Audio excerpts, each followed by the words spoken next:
no helicopters have been procured for me to go to golf course. Thank you. I've never said he wasn't a great politician. I'm just saying he's a It was supposed to be an interview.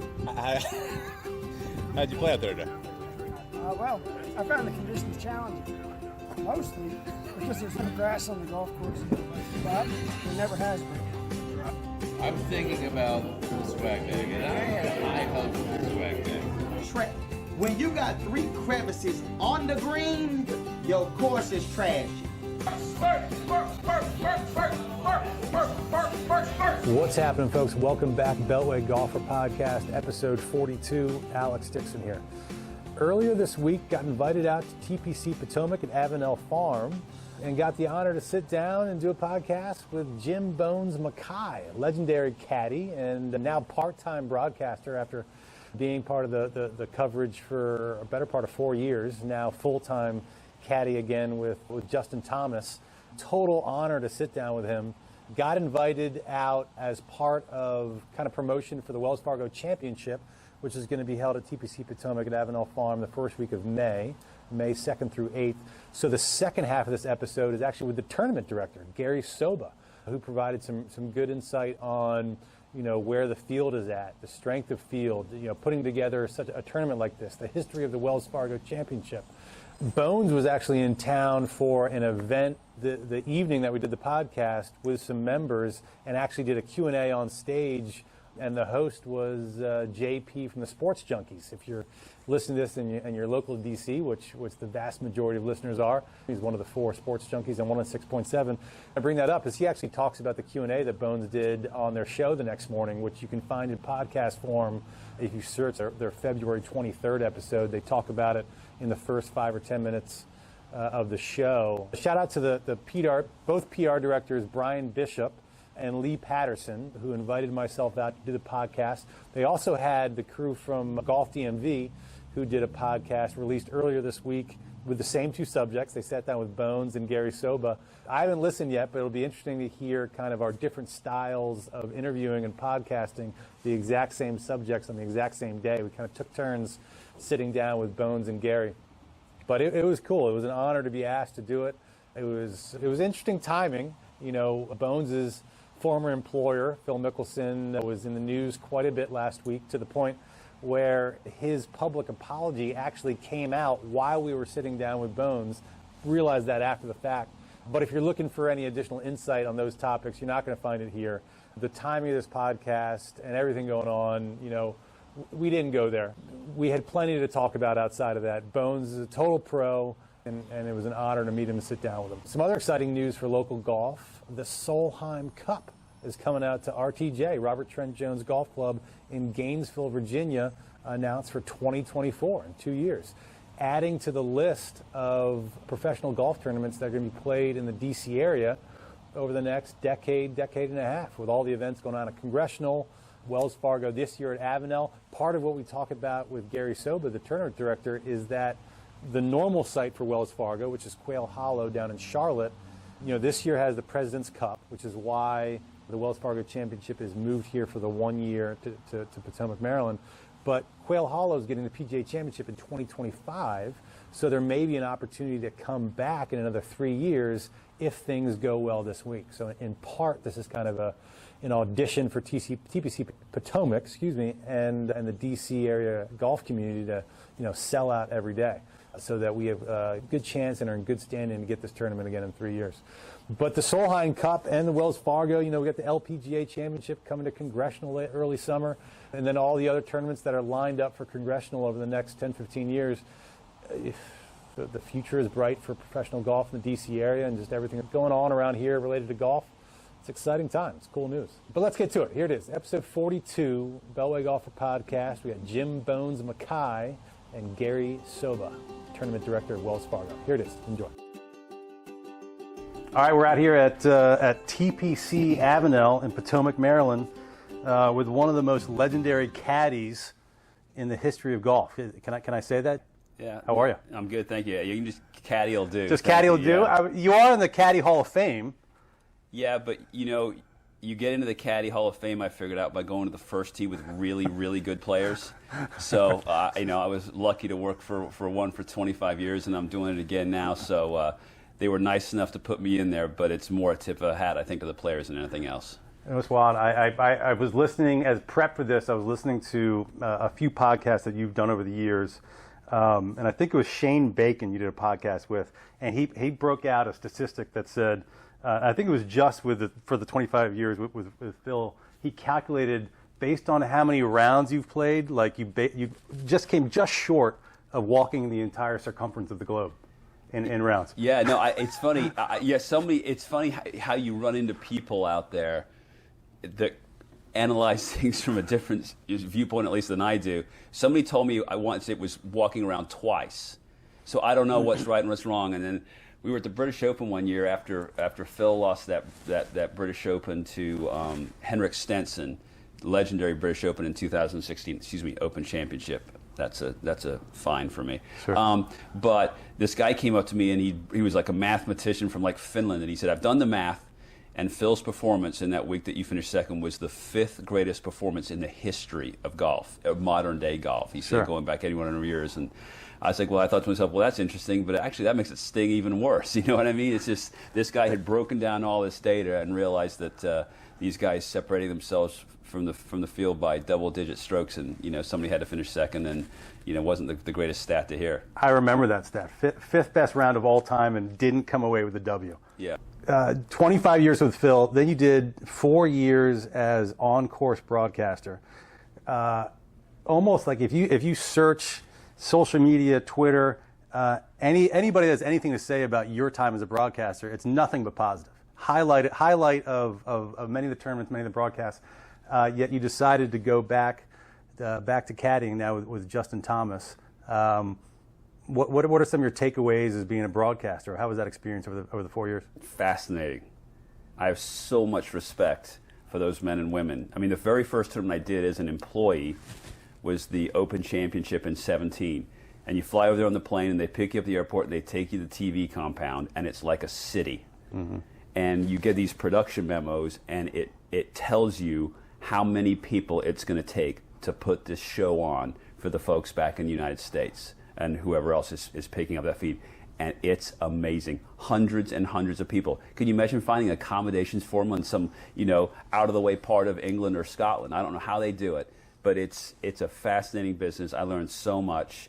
I got to do an Olympics. This guy, Tommy Roy, it was his idea to plug in caddies to do this. I owe him so much. It was an amazing experience. And I owe those guys so much, and I'm going to do a little bit with them on Justin's off weeks, including this week, and I can't wait to see everybody. I read that down at the Honda Classic, and did I see are you doing Bay Hill as well? I am. Excellent.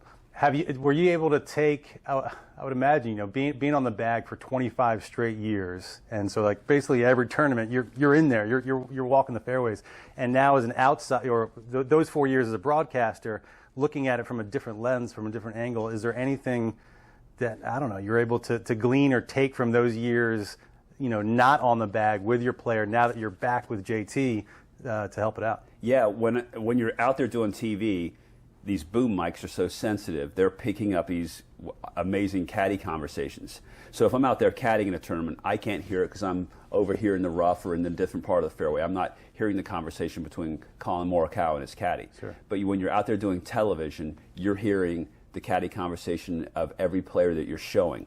So I'm learning a lot, about caddying, about golf, about these players. Because, to me, that's where a caddy is going to really make his bacon, so to speak, is in these back and forths and the advice and how he or she presents their case to their player. So it was very educational for me. That's kind of unusual. As a caddy, are you ever kind of in the back of your head, minding what you say because there may be mics or because something they're picking up? Like, I'll give you an example. One of Justin Thomas's good friends, Jordan Spieth, him and Michael Greller, it's commented on a lot how you oftentimes can hear their back and forth quite a bit. Does that go through your head at all? Like, you watching what you say? No, because these players hire you for a reason, and they hire you to give them your opinion. Sure. And it's the easiest thing as a caddy to have the player say, "I like 7," and you go, "Hey, man, I like 7 too." But that's not why you're there. Yeah. You're there to tell he or she exactly what you think. And so to me, that's one of the most important facets of being caddy is don't be a yes man, don't be a yes woman. Sure. Have an opinion, and certainly when you get in those big situations, have an opinion and make it count. And of course, on those occasions where you're wrong, you can't be afraid to jump right back in to the fire on the very next hole with them. So, I mean, to me, caddying is about the economy of words, knowing what you're talking about, making your point, get in, get out. Yeah.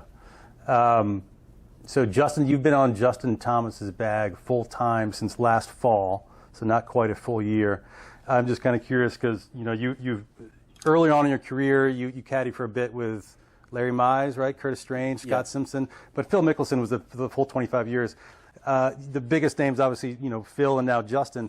Any major differences? I'm just kind of curious, what's it like to be on Justin's bag after being on the same person's bag for 25 years? Anything wildly different? Oh yeah, all those guys in my experience are different. They all do things a little bit differently. The thing about Phil, and he'd be the first person to tell you this if he was in this room, is I'm going to play ultra aggressively. He was very unapologetic about that early in his career. This is what I do. I'd rather stay home.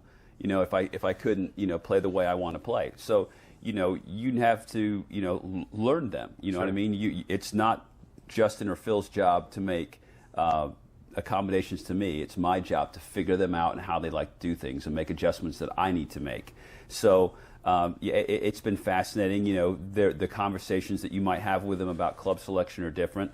But the bottom line about Justin is, and why I left this amazing job with television was that I think a tremendous amount of him as a person and as a player. And I watched him play. I think he's incredibly skilled.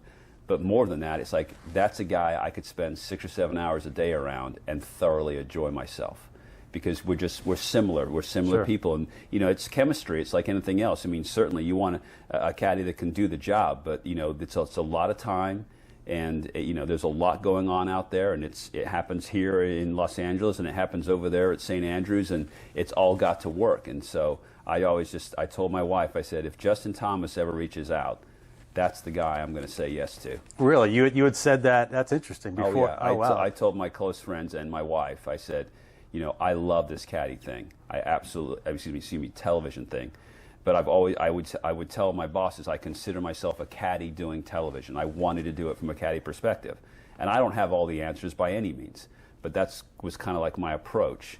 And but I love the TV thing, and there were some folks that reached out about caddying while I was doing TV, and it was very nice of them to do that. But I did tell my wife on a couple of occasions, if Justin Thomas reaches out, I've got some serious thinking to do, because I think the world of that guy. Wow. What are your thoughts? So this year's major schedule, obviously, you got Augusta, but then we got Southern Hills, which will be 2 weeks after the Wells Fargo here, Brookline, and St. Andrews. What are your thoughts on specifically Justin? What are your thoughts on those venues, but specifically Justin Thomas and his game and how it matches up with those venues? Well, Justin's, I think Justin's an incredibly skilled player. The thing I love about Justin is he's got shots, right? You're not, if the guy goes out there and shoots 67 and hits nothing but draws, that's a great round of golf. But Justin's got shots. Sure. And I love that. So, that translates well, especially on hard golf courses. But beyond that, I mean, this is an incredible year for the majors.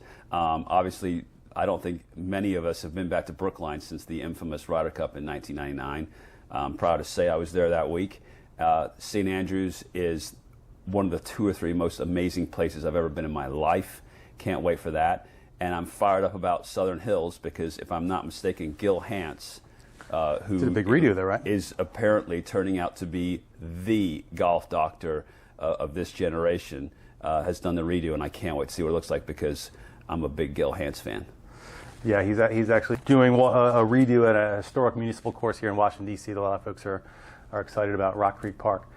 One of the things I heard about you on a podcast maybe 2 or 3 years ago when you got into broadcasting was talking about all of the kind of the green books and the yardage guides that you kept at your house.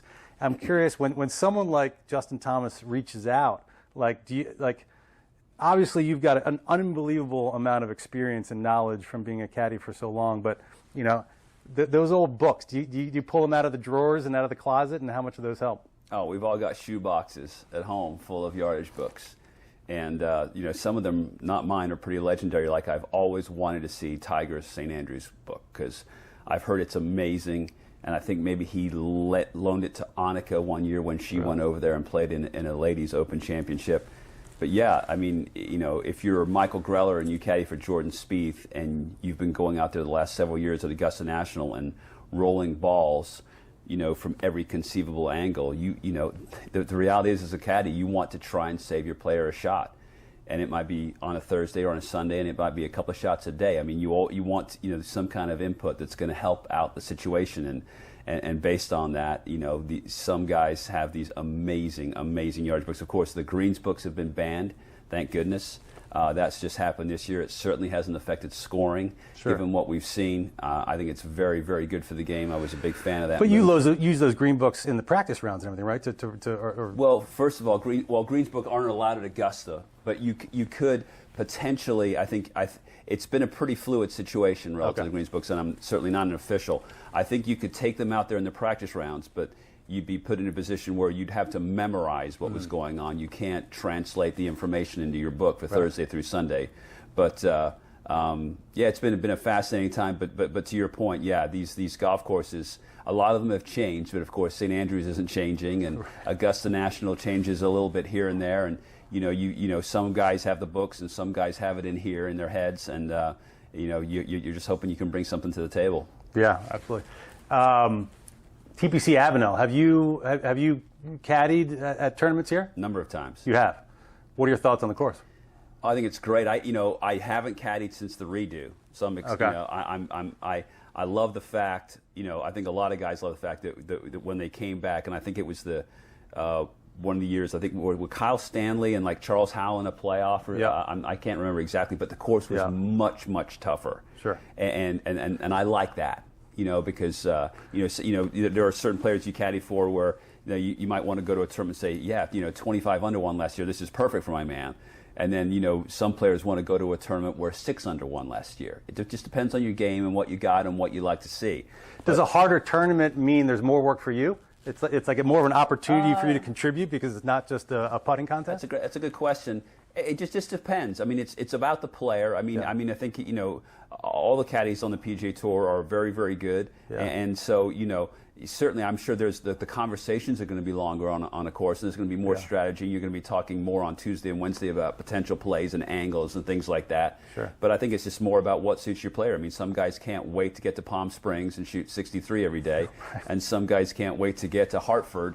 And you shoot 1 or 2 under, and then you guys are patting you on the back at lunch. So it's just players, man. So with there's a question. I mean, you had 4 years away from being a caddy, and obviously not away from being in the game. A lot has changed in those 4 years. One of them being, and maybe I'm off on my timing, but there was, for a long time there, spectators couldn't bring cell phones into tournaments. And at some point, and I'm not sure what year it was, and where I'm getting this is I'm getting to the Waste Management Open a couple weeks ago. But at some point they said, the cat's out of the bag, the toothpaste is out of the tube, fans have to have cell phones. The Waste Management, you guys were there, Justin Thomas played in it.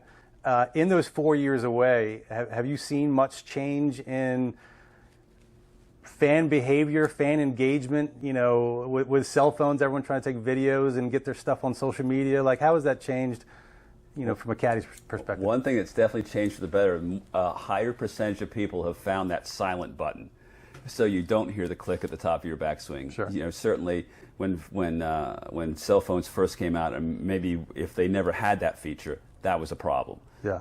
I can remember a couple of times when players were it got a little crazy when you're at a highly attended event and you're just hearing that over and over at the top of your swing. But times have changed and people are aware, and the volunteers do an amazing job, and these groups have security, and the security might get out in front and say, hey, ma'am or sir, would you please put your phone on silent? And that's great.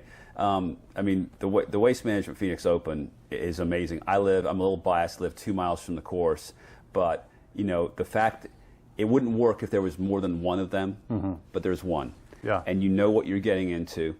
And if that doesn't do it for you, you don't have to play as a player. These players can play wherever and whenever they want. but it's incredible. And the number of people that turn out, the weather was fantastic this year.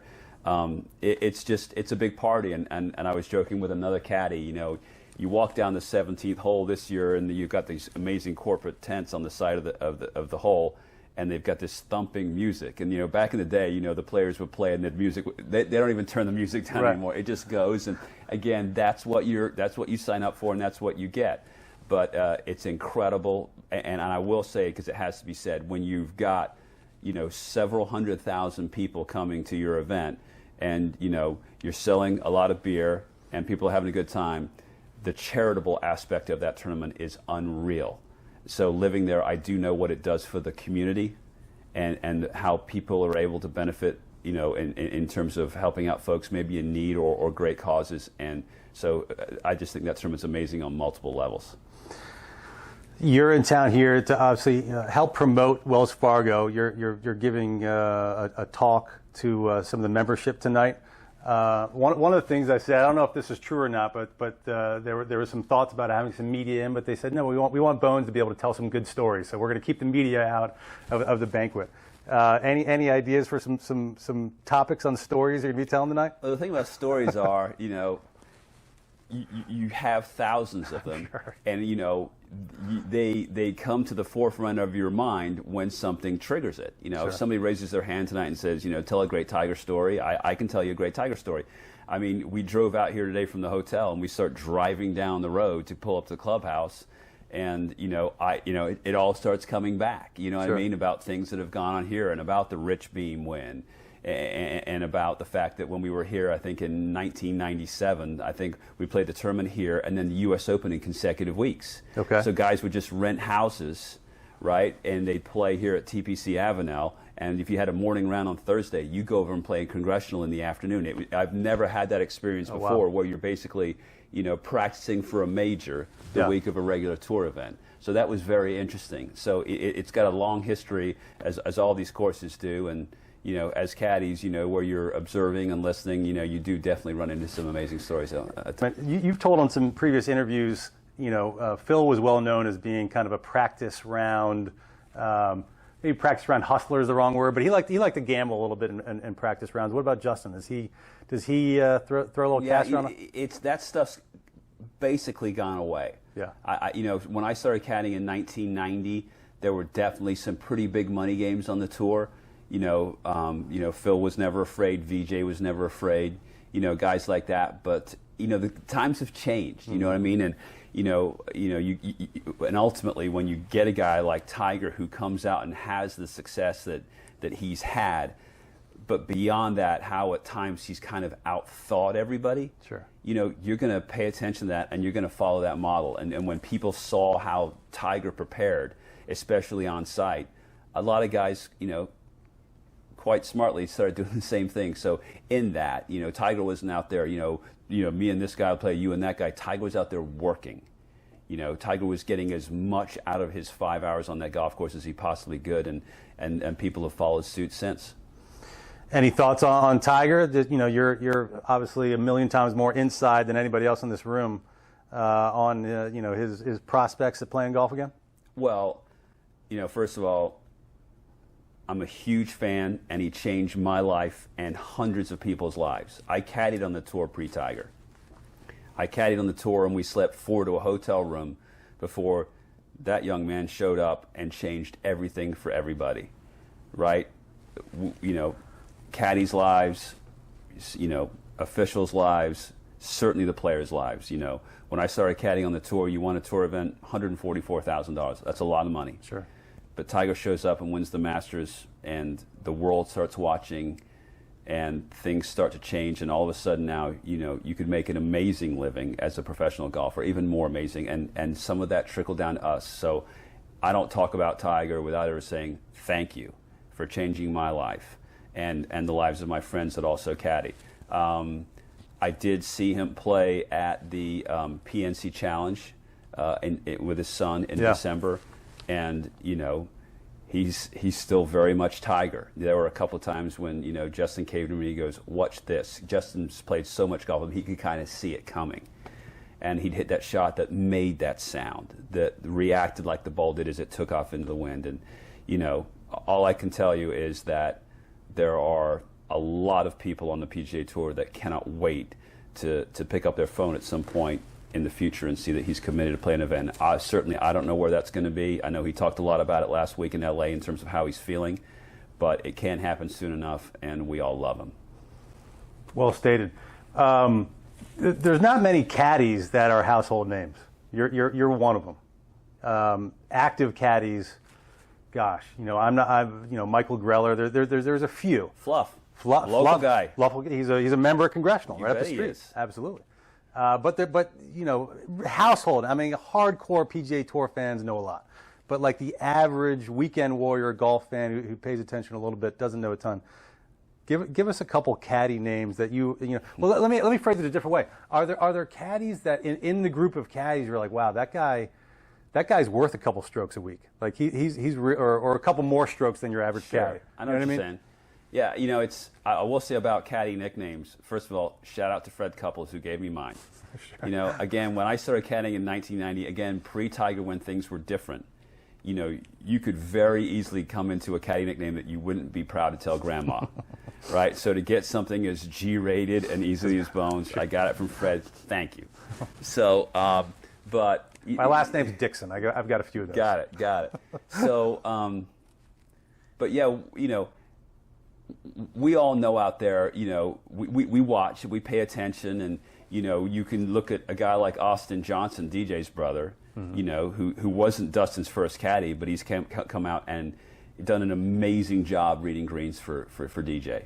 You know, that, you know, you can look at that situation, you know, that guy's made a big difference in that guy's career, as amazing as DJ already Putting was. used to be his weak spot. Now he's one of the best putters in the world. I don't follow stats, but you can just see the interaction between the two and said, AJ's bringing a lot here. Sure. So that's fun to see, and it makes you want to be better at what you do and learn certain things. So, you know, but everybody out there is really good because, you know, there's a lot at stake out there now. It's not the old days anymore, and you know, we're not staying out, you know, drinking beers later than we should. You know, we're in bed and as we should be, and it's very, very professional.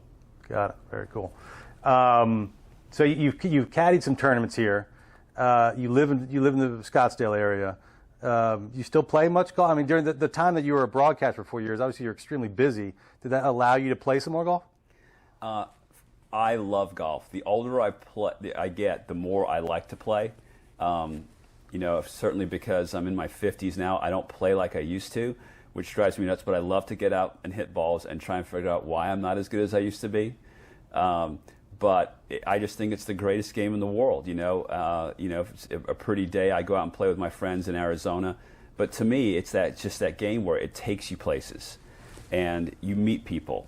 And as a kid, I had to figure out a way to, you know, if I get paired up with the local banker and I'm just this dumb old me over here, I need to learn how to communicate with that guy and figure out how certain things work. And I think that's what golf does for you. It can kind of take you places if you take care of it and you learn it, you know, to the best of your abilities. And again, I grew up in a town with no money that had a municipal golf course that I could play for free after 3 o'clock.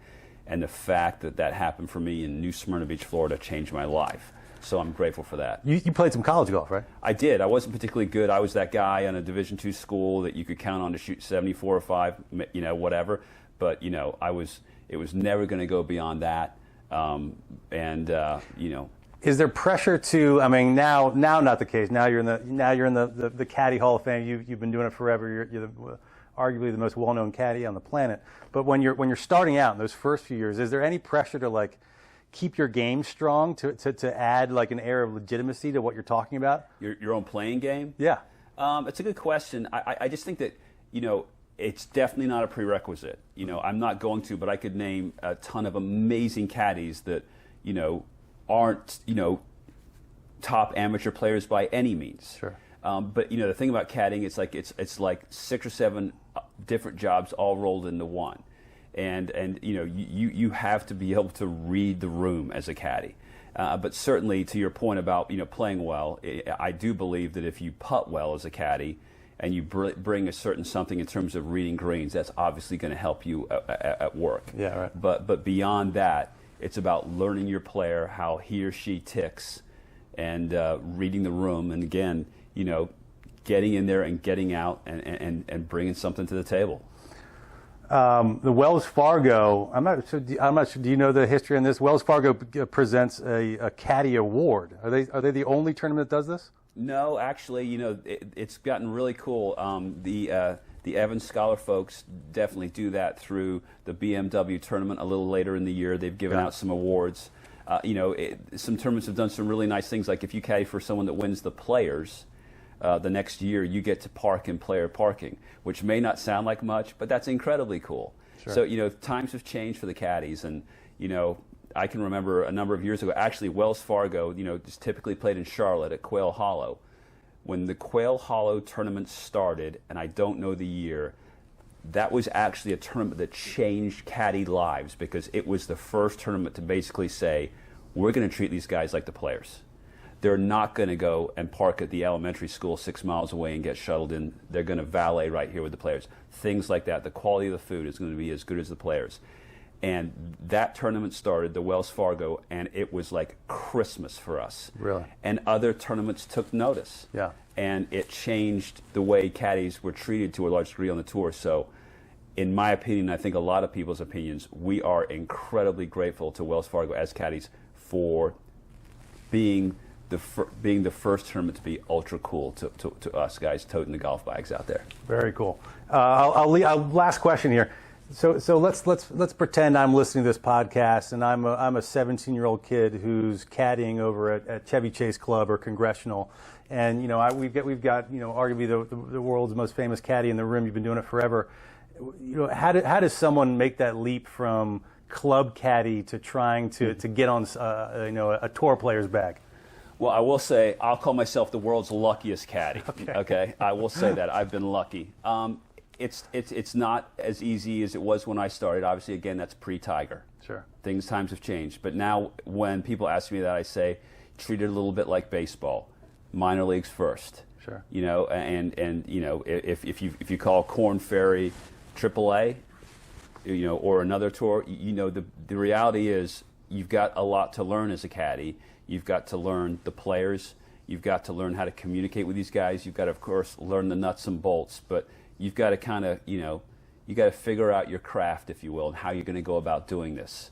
And so, I would imagine there's opportunities to do that. You've got to meet people. Like myself, you got to get a couple of lucky breaks and just try and get your foot in the door. But you can't really start on the PGA Tour anymore. That's virtually impossible.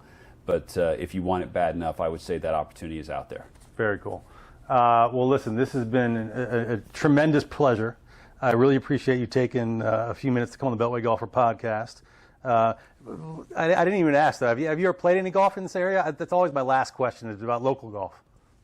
I haven't played much. I have played RTJ. Okay. I played RTJ a number of years ago with Jim Courier, the tennis player. Oh, wow. And Mike Mills from the greatest rock band of all time, REM. Very cool. We were on some kind of trip that involved having fun and playing golf, and we played in the area. I played a couple. I will say that I did a speaking engagement in Baltimore last year when we were at Caves Valley. Okay. And I did it at Baltimore Country Club, 5 Farms. Yep. That's a place I want to go play. I mean, I really love old school golf courses. Yeah. And I know there are a number in this area. Sure. And but you say words to me like Tillinghast or Ross or Seth Rayner, I'm all in. Yeah. But I love the game like everybody listening to your show, and I look forward to the next time we get to tee it up. Very cool. Well, I appreciate it very much. Best of luck with the season with Justin Thomas, and thanks for coming on. Thanks for having me. All right, we're with Gary Soba, tournament director of the Wells Fargo Championship. We're here. What is this? Is this the executive boardroom? Is that what I was told? I believe it is. We're out at TPC Avenel, Potomac, Maryland. So let's start. So tournament director. How many, is this your first Wells Fargo tournament director, or you've done a few? This will be my 5th. Your 5th? Yeah, when sans the COVID year, so 4th tournament. Got it. So this is old hat for you. And so each one of these prior has been at Quail Hollow. It has been. I don't know if old hat. I think they're all like snowflakes. They're a little different. Certainly this is a big change up here, but we're excited about the challenge, and we're thrilled to be here at TPC Potomac. Let me start with a basic question, and this might I don't know, this might have anything to do with you or not, but like the decision to be, the President's Cup is at Quail Hollow. Mm-hmm. That is why the Wells Fargo is going to be at TPC Avenel. Mm-hmm. The decision to choose TPC Avenel, who is that? Our tour? Our title partner, Wells Fargo, chose that in conjunction with the tour. You obviously have to go to a market. There's not an annual event. Yeah. TPC Potomac has hosted events before. Players love the golf course, but they know it's extremely hard. But it made a lot of sense, and for Wells Fargo, getting their customers here was a lot easier than. In 2017, there was a conflict with the PGA at Quail Hollow, and they went to Wilmington. Right. And it was smaller market, not near as many airports. It was tougher to get their customers, so they elected to come here, and we're thrilled about it. In 2017 was the PGA Championship, correct? Correct. And did I get it correct that the PGA Championship is going to be back at Quail Hollow in 2025? Correct. That's why this year is critically important, and that we want to make this thing successful. There'll be a conflict again 3 years down the road, and many locations and many courses don't want annual golf. They love the idea about bringing the PGA Tour in every several years because it doesn't shut down their course, but it makes their course and brings that big time and lower end feel that people love hosting a PGA Tour event. So to that point, does that mean like the Wells Fargo in 2025, it's almost like people trying to find an Olympic city, like people are bidding for it? Is it like a competitive kind of atmosphere of other courses trying to be that course, the one-off? No, I would say that would be probably not the case. I think Wells would choose what city they want to go to versus a course coming after the tournament trying to host. Tournament director. I don't, I'm a novice here. Give me the kind of the 10,000-foot view on. I'm sure it's a lot. What's the roles and responsibilities of the tournament director? You're engaged all facets of the tournament. I probably focus more on the revenue side. Have a assistant tournament director who's really good. She's really terrific. Run the operations side, and our director of operations has built this event before. When the tournament was played here. So that side kind of takes care of itself. One of your real challenges when you go on the road is driving top-line revenue because we're a charity. And your expenses are kind of fixed. Yeah, you can hope save here and there, but you got to be able to drive top-line revenue. So you focus, one, on just the business mechanics. Two, you got to focus on player recruitment. And more or less anymore, schedules are predetermined. Guys are going to pick and choose where they're going to go. So it's harder in the recruiting aspect. But then all facets of the tournament you oversee, whether it's we've got somebody that goes out and gets the hotel space for not only the players but the media. We may go and look at private housing as it relates to players who want private housing and work through all those aspects. And then it's just it's a business. We have 12 full-time staff members. That's work year round. And we plan and have been up here multiple times. We hired somebody up here 2 years ago to really kind of lead our business development efforts. Mm-hmm. So they've been out there. We've had 2 people. Then we brought our entire sales staff up here this last June. That's interesting. You touched on a lot there. There's a lot of different roles, responsibilities. But the player recruitment. So what is the total field?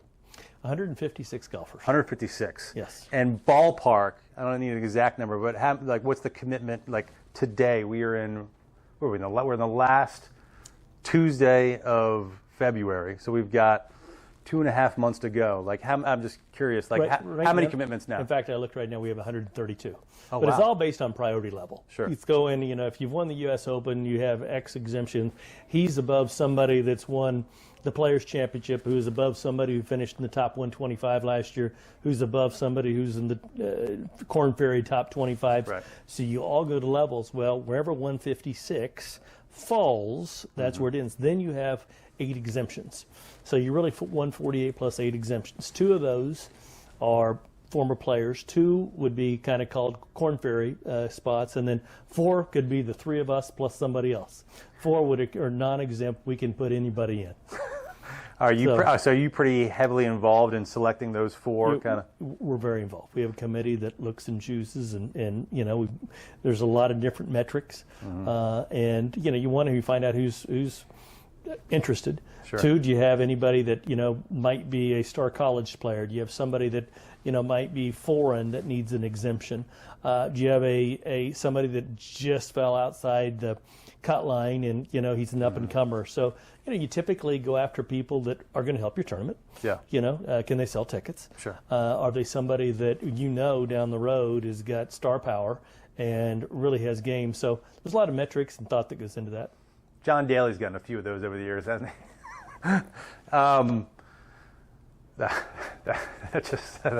The John Daly just sidetracked myself. I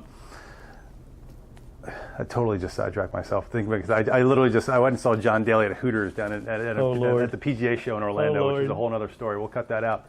How many attendees or tickets will we sell? It'll be interesting. We don't have a good baseline there, but when we're in Charlotte, we're from 180 to 240,000. That's total through 5 days. Yes, and we're open all 7 there. We'll be open Wednesday through Sunday here. I think I have a hard time feeling that 100,000. Will we have 100,000? Wow. Maybe. We're sold out on our chalets on 18. We're working on our premium sales in other areas. So, but is there a max per day that these grounds can hold? That answer, I don't have a number. If there is a specific number, but we're golf tournament crazy around here. I think we could easily put 25,000, 30,000 people out here. Yeah, I mean that's one of the things that this is a local podcast. This is all about DC golf, and we don't have a regular tour stop. This is the first time in the DC area in 4 years. Since 2018. And, right. As we talked about, there's a vacuum because it won't be back, or at least right now it's not scheduled to come back until 2031. Right. So been 4 years, could be 9 more years, but I think that's one of the things we want to knock this thing out of the park and potentially come back in 25. Yeah. So as the tournament director, and you're talking about all the different logistics that you're responsible for, I mean, putting on a PGA Tour tournament, I watched a video, I think it was the tournament director, Scratch TV, it was a little like 3 or 4 minute video, but the tournament director for the Travelers Championship. And he was talking about, I mean, you're basically putting together a temporary city out here. Water, well said. Water, power, infrastructure. There's an awful lot of moving parts. Busing, concessions, the build, the field, security, all the roping, all the marshaling. And we'll have 1,500 volunteers throughout the week. And they aren't just all marshals. We'll have some people at the airports. They'll never see a golf shot all week. But you're going to have 1,500 people that have donated their time to come out and assist with us with the tournament. They may work one day. They may work all 5 days. So you have different committees. You have 22 different committees that do various things. So we're 10 or 12 weeks out. The tournament is the first week of May. It's the 2nd through the 8th of May. Which is Mother's Day weekend. It is. But what I'm getting at is obviously the work for a tournament like this could start a while ago. But when is the on-site work? We'll start the build here in a couple weeks. In a couple weeks. So we're 2 months out. 2 months out, you typically, you put shovel in the dirt and you start to build. Can you talk about some of the most recent tournament I went to was out at Caves Valley, the BMW Championship last year, which was the closest we've had here in recent years.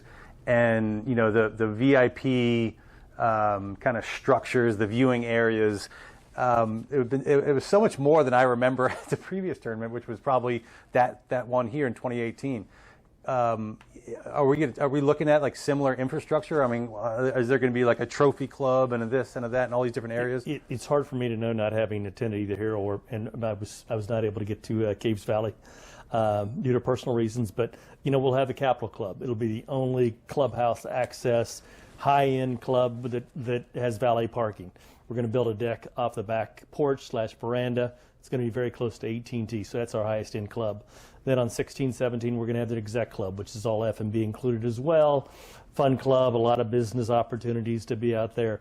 Below that is what's called the lounge, which is on 17T. That's a drinks inclusive, more fun, younger, a little less expensive, where people can go and get rowdy.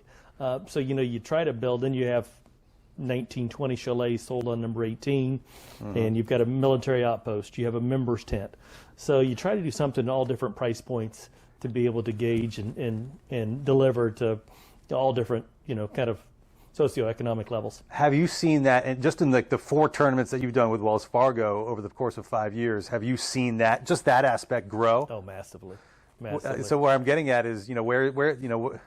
What do you see the Wells Fargo Championship as an example in terms of this kind of thing, like private areas, like areas with increased access or increased inclusive food and drink and beverage 5-10 years from now? Well, I think it's very robust. I think it continues to grow at a double-digit rate. I think for us, if we had a database here, having been here previously, it's a lot easier with renewals, and to build that base, we're kind of starting at ground zero. So it makes it a little bit more challenging to go out and find that, that fan. But I think if you're with Annual Golf, you just continue to grow and you knock it out of the park, and you'll see double-digit growth every year. This is the first time you're coming up into the D.C. area.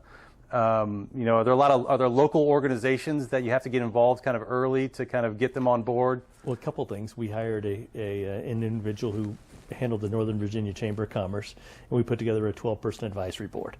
So for 2.5 years, we've had civic and community leaders out there that, one, love golf, two, want to be involved. And, I'm sure there's a lot of committees you're involved that the amusement factor, and they may not be high. We think this builds, and I think we're going to have a high amusement factor, but they've been very helpful for us in terms of opening doors, giving us leads, closing deals.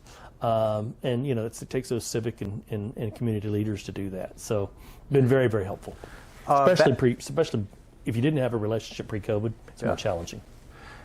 It's got to be a lot of challenging, especially when you're based in one area. You're at Quail, you're in North Carolina, and then coming to a new area to host a tournament just almost as a one-off to try to move operations. I mean, you're like yourself. You're based, and your team's based in North Carolina, right? Correct. So a lot of these are kind of relationships you got to build, kind of on the fly. And we've been here for a year, but there's no doubt it's a challenge. Sure. But it's been fun doing it. Back to the players for a second. One of the things we actually spoke about before we started taping was, Wells Fargo, as far as like the quality of field, it's in a great spot in the PGA Tour calendar. It's been how long has it been? Exactly 2 weeks before the PGA Championship. It's been like that for a while? PGA got moved a year ago. You know what? Maybe 2 years ago. But 2 weeks prior to that, we think's perfect. We think the first week of May is perfect. We think in this market, the golf course should be in fantastic condition. Rough may not have grown up, which probably the players will like even more. Sure. So we think weather-wise, the previous events were midsummer. I mean, I think the last time here was 97 degrees every day and hot and humid. So that's a good point. So since the PGA Championship moved, did you see a noticeable difference in strength of field? The Wells Fargo Championship's always had a killer field. In fact, you saw at Genesis this past week, they had all the top 10 players in the world. Yeah. Last time that had happened was at the Wells Fargo Championship in 2007. Oh, wow. So the Wells has always had a rock star field. Yeah. So it shows in some of the winners you've had, certainly. But there is a change in schedule this year because there's a New Mexico event the week before ours. Okay. Well, we think that should assist us. Right now with COVID, how many people will go, south? It may be over by then, but we think there'll be, it's us, or it's the Zurich Team Championship, Mexico, us, AT&T in Dallas, and then Southern Hills. Oh. And a lot of players won't play the week before major. Sure. So we feel like for us, it's an excellent position, perfect time of year. Yeah. Rory's coming back, right? We certainly hope so. Hasn't committed yet. Has not committed yet, but we certainly hope he will defend his title. He's won this 3 times. He's the only one that's won more than one time. Is that right? Yes. But you've had some great winners this tournament. I was looking back at the list. It's a who's who. Ricky Fowler, Tiger Woods. Yeah. I mean, even Jim Furyk. You just Anthony Kim. Where is he? But one of his few wins was here. At the Wells Fargo. That is a good question. Where is? That's a very good question. We talked about associations and partnerships that you've been building in the area. Obviously the military is big around here. Can you talk at all about any of the specifics around some of the partnerships you've made? Absolutely, and let me talk more global. The PGA Tour is all about charity. The tournament's donated over $26 million since the start of the tournament, and in this year we are guaranteed a minimum of $750,000 will go back to the local market to local charities. Certainly, if we're more successful, we are not going to profit a penny. Any profits, if there are any, would go back into charity. So certainly in this area, there'll be some of that going to the military component. We will have military outpost on 16 Green this year. We have a number of the military involved with us. The active military will receive 2 free tickets, and all veterans receive half-price tickets. Oh, nice. So, it's a great opportunity for, the military to come out, and they love golf.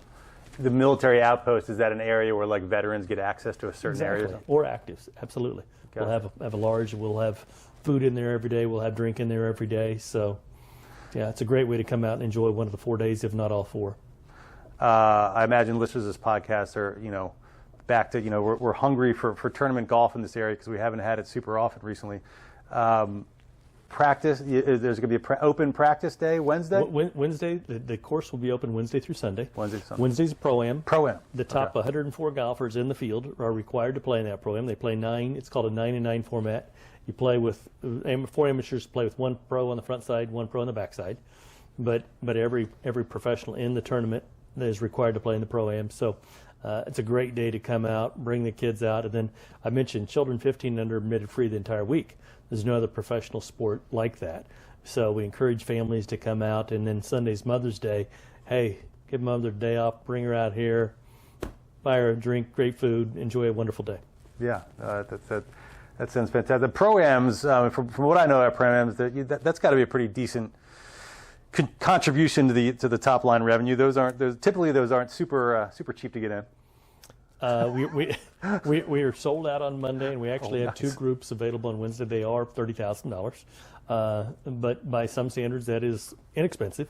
But it's a priceless experience to come out and you enjoy a great dinner on Tuesday night and spend a full day with your customers or friends or clients on Wednesday. So it's a great 2-day atmosphere.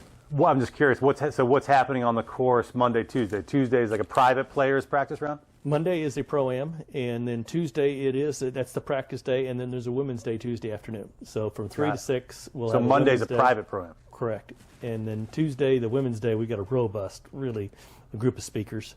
We'll have, and it's not a rubber chicken, boring Women's Day. You're going to have a clinic, putting clinic. You're going to have wine tasting. You're going to have nice, we're going to have merchandise, some shopping. So great day for women to come out and enjoy.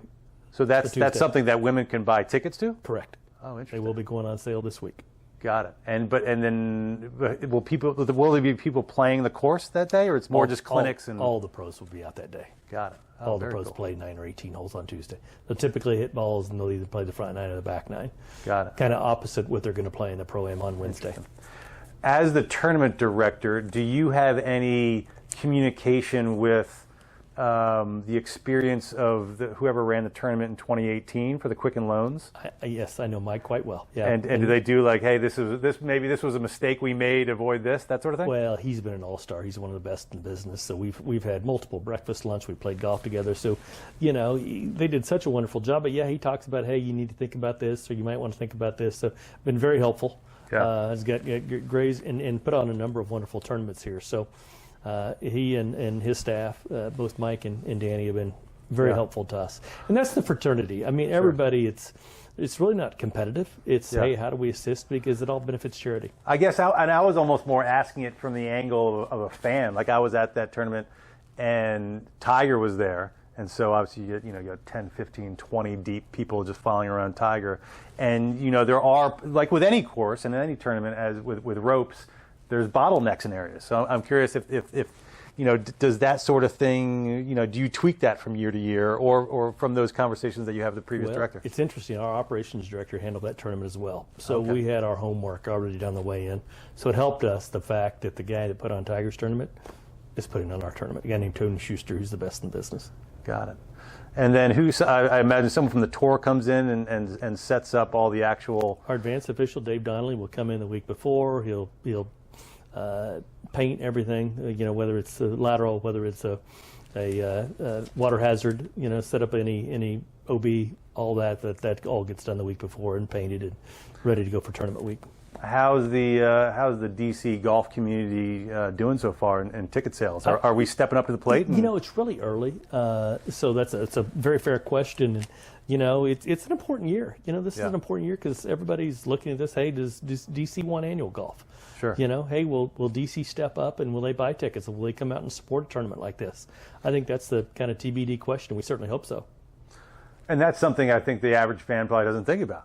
If we as a community of golf fans don't sell out this tournament, we might not get another one for a while. I mean, I think anybody would look at it that way. I think that's a fair assessment. Yeah, that's interesting.